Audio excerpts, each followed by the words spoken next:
So this is 88 seats across 13 states, union territories are all voting today. Today, remember, is the all-important second phase of the Lok Sabha elections. And Times, as always, will not just get you the best newsmakers that we've got in the run-up to these elections. Our team of reporters that you will see on the screens in just a moment are all there to actually tell you what's happening where.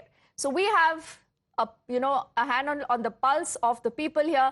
Multiple reporters and my colleagues that you see on your screens. We'll go to Deepak first. He's reporting from Karnataka for us.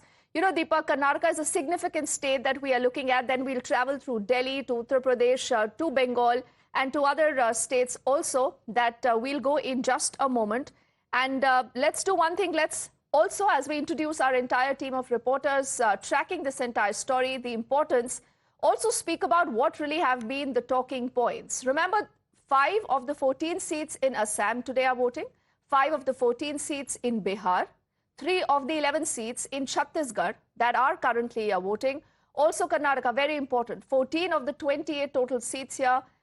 You have the entire Kerala that's voting, that's 20 Lok Sabha seats, 7 out of the 29 seats in Madhya Pradesh, 8 of the 48 seats in Maharashtra, 1 out of the 2 seats in Manipur, 13 of the 25 seats in the state of Rajasthan. So Rajasthan will complete all its polling today. You also have 1 of the 2 seats in Tripura, 8 of the 80 seats, the 80 youth seats in Uttar Pradesh, 3 of the 42 seats in West Bengal, 1 out of the 5 seats in Jammu and Kashmir. So this is exactly how this is being played out. Important to see what has really been the voter turnout so far. Now, on your screens, we'll go state by state and tell you that how is the voter turnout like now looking at. We are looking at Assam numbers right now. That's seeing a healthy turnout of a 46.43%. Significant, keeping in mind that you've seen a lot of push by all parties to ensure that the voter turnout remains good. Bihar is still worrisome. Bihar, you would recall, even in the first phase, had seen a pretty low turnout, in fact, the lowest. This time also, this is just about 33.80%. Should this worry Nitish Kumar and the BJP? We still do not know. We'll travel quickly now to our next state that we are tracking, Chhattisgarh. That already has crossed the 50% mark, which is pretty good by this standard right now. It's a 53.09% in Chhattisgarh. That is the voter turnout till 1 this afternoon. Then we move on to Jammu and Kashmir. Also, that has seen a healthy turnout of a 42.88%. Now, you would recall that there has been a lot of conversation about the heat wave, how that is affecting, this voter pattern also. Karnataka, not very good, one would say, and we hope it gets better. It's looking at a 38.23% turnout till 1 this afternoon. We're looking at Kerala now, where you have a direct LDA versus a UDF battle, the BJP trying to create a space for itself that has seen almost a 40% turnout till 1 this afternoon. We'll also bring in figures now of Madhya Pradesh, an important state again in the Hindi heartland, that has seen a 38.96% turnout as of this afternoon. Maharashtra is still low. Maharashtra, again, our numbers, I think that should concern everyone. This is a state that can go anyway. Just about 31.77%, but very important, 48 Lok Sabha seats only from Maharashtra. Manipur now. Let's move on to the northeast. This is where you've seen a healthy turnout till now. That has crossed 50%. It's in fact touched a 54.26% that we have seen. Rajasthan now, that's going to be completing its entire voting today. It voted in the first phase also. A turnout of 40.39%, not very, very promising. Tripura. We move on to Tripura now. The Tripura numbers again are good. We had seen the highest turnout in Tripura, you would recall, even during the first phase of polling. This already now has touched a 54.47%. That is Tripura number for you. The next number on your screen is going to be Uttar Pradesh. Uttar Pradesh is just a 35.73%. Uttar Pradesh, very significant. We had not seen a good turnout again in the first phase, so we'll have to see whether there is a jump in this turnout as the day progresses. The next numbers you see are Bengal. Bengal, look at the numbers, 47.29%. This tells you there is a contest. There is that attempt by both parties here, the BJP, the Trinamool, to ensure their cadre, their people come out in huge numbers to vote. This is also where the Prime Minister has been campaigning earlier today. And what we'll also do is, now that we've looked at the turnout at different states, We'll also go state by state and we'll talk about what's been happening in Karnataka. Now, in Karnataka, you have a lot of eminent Karnataka citizens, a lot of these Kannadigas that you see on your screens that have come out to the polling booths early. They've wanted to set an example for all voters. And as we speak, in fact, you've seen the latest Election Commission of India update that is saying that in the state of Karnataka, in fact, the entire South Karnataka belt, which is a Vokaliga belt, that has seen a turnout of a 38.23%. 38.23% as of 1 this afternoon.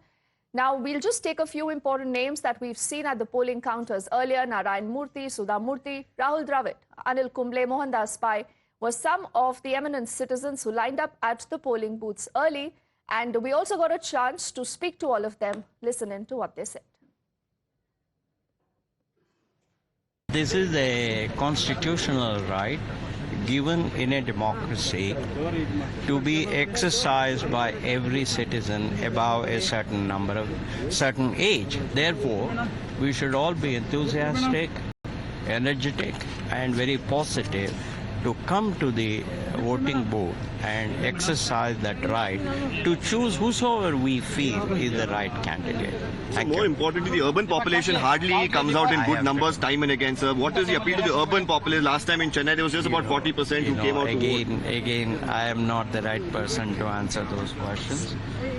Please ask the relevant. So do you feel this time in the entire political narrative, issues like employment was addressed enough, sir, by our political party? See, I am too old. I've retired from all businesses. Okay. I am not part of any institution. So therefore, any company, therefore, I don't think I'm the right person to. You've come out early this morning to cast your vote. What's your message to the voters out there? Look at me. At this age, they can do much earlier. Many of the MPs who are going to be elected this Lok Sabha are going to be your colleagues. You've been nominated very recently to the Rajya Sabha as well. Overall, what do you think the biggest responsibilities of our politicians should be, ma'am? I went to enter the Parliament Rajya Sabha and then I will be able to tell. I really don't have any experience to comment on anything now. Ma'am, you of course been a big promoter of education and various other aspects. How important do you think that is, and issues like this to be addressed by our politicians, ma'am? Education. Let me go to Rajya Sabha and then I will reply to all those. Okay.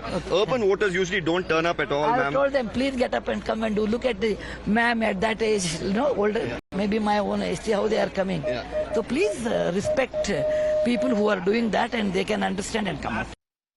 The government should do what it is supposed to do and it should let people do what they are doing instead of, I think interference should be less or empowerment should be done. There are so many things, I think, as a citizen I expect.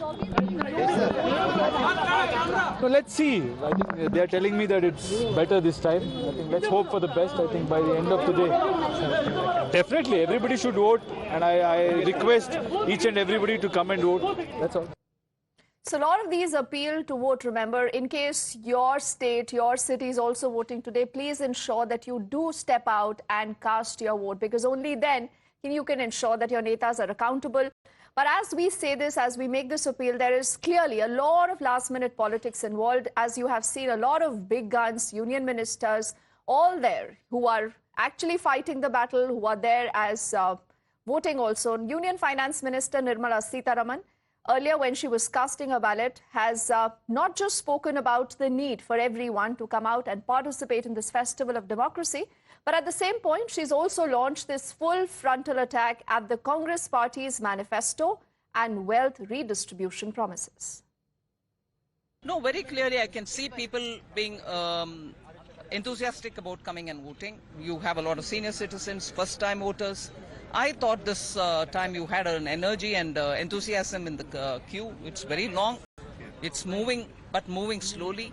But people are very patient and wanting to cast their vote. So it gives me a message that they want stable government. They want no disturbances. They don't want unpredictable changes happening. It augurs well for Prime Minister Modi to come back. It directly hits the middle class. It directly hits the aspirational class. They work hard.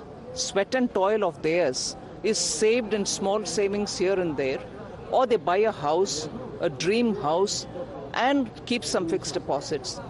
all this is going to be exposed to the so-called property tax. If such wealth creators are going to be punished purely because they have some money kept behind, India's progress in the last 10 years would just go for a zero, and we'll probably be going back to that era when Congress imposed 90% tax.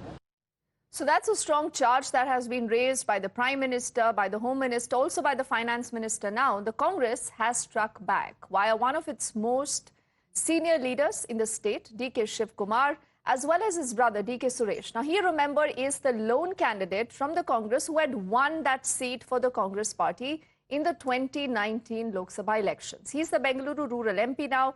He's taking on C.N. Manjunath. Now, who is he? He's a renowned cardiologist, also the son-in-law of the former Prime Minister, H.D. Deve Gowda, who's nonetheless contesting on a BJP ticket. So far, only 10% voting has happened, sir. Your appeal to the voters? It will happen. All will come out. All urban voters, Bangalore, brand Bangalore, everything is there. We are there. We have sorted the problem. We will sort the problem. Don't worry. You please help us. We will deliver what we have promised. So PM is quite a hit out at the Congress manifesto, sir, and also against the Karnataka government. PM has become frustrated. I'm sorry. Such a big man, he should not level to the level of even speaking on Mangal Sutra and on other minority issues. He has taken a oath on the Constitution. It is his duty to protect the Indian Constitution and all sections of the society in this country has to be done. Discrimination itself is a big crime. Sir, IT officials looks like only been attacking your and your constituencies. Yes. They are only looking at my brother's constituency. I think they are acting like a political agents of the BJP. Let us see. The will change. How would you like to respond to the allegations made by the BJP here? And the polling is on the 14 seats. How much confident are you? I am 100% confident on my elections. From day one, I am telling you the same thing. I am in the field, I am in the ground. From past 10 years, I work hard for the people of this constituency. People of the constituency, they know very well my work and other things. They are supporting me this time, especially in urban area. I am getting more support in past. But sir, leaders like Tejasvi Surya are saying that we will be winning 28 out of 28 seats. How would you like to respond? I will also tell like that. It's not the real thing, no? Yeah. If he sets a voting machine, people are talking about voting machine, setting up of this voting machine, malpractices, then only it will happen. If it So you've heard reactions both from D.K. Shiv Kumar, his brother D.K. Suresh, who's also fighting that important battle this time around. We have both Imran and Shomit joining us live right now. And before I come to you, Shomit, a quick word with Imran, who also managed to get us that entire conversation with D.K. Shiv Kumar first up. You know, Imran, D.K. Suresh is alluding to the fact that something what Tejasvi Surya is predicting can happen only if, you know, there is some tampering of the votes, kuch gadbad ho jaye, he says. But clearly all this coming on a day where the Supreme Court has set the record straight when it comes to this EVM ka bahana, the VVPATs and everything else. So is the Congress pretty confident of its numbers? Do they believe that they can actually even retain that one sole seat they have?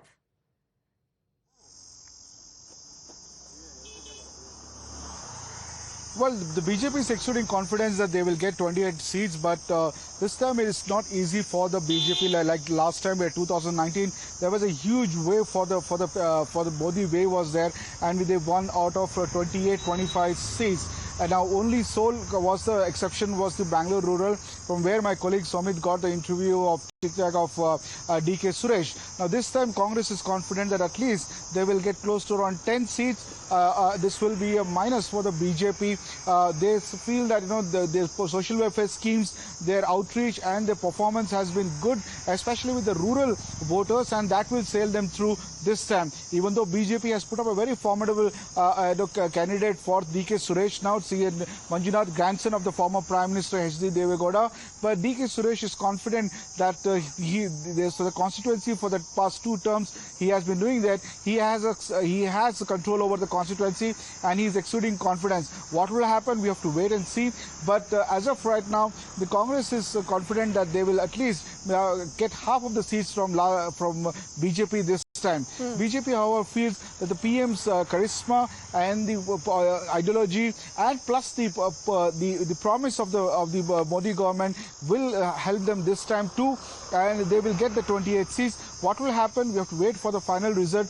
But both parties exuding confidence. But on the ground, looks like in couple of seats, the BJP, because lots of infighting within the party, will cost them dearly.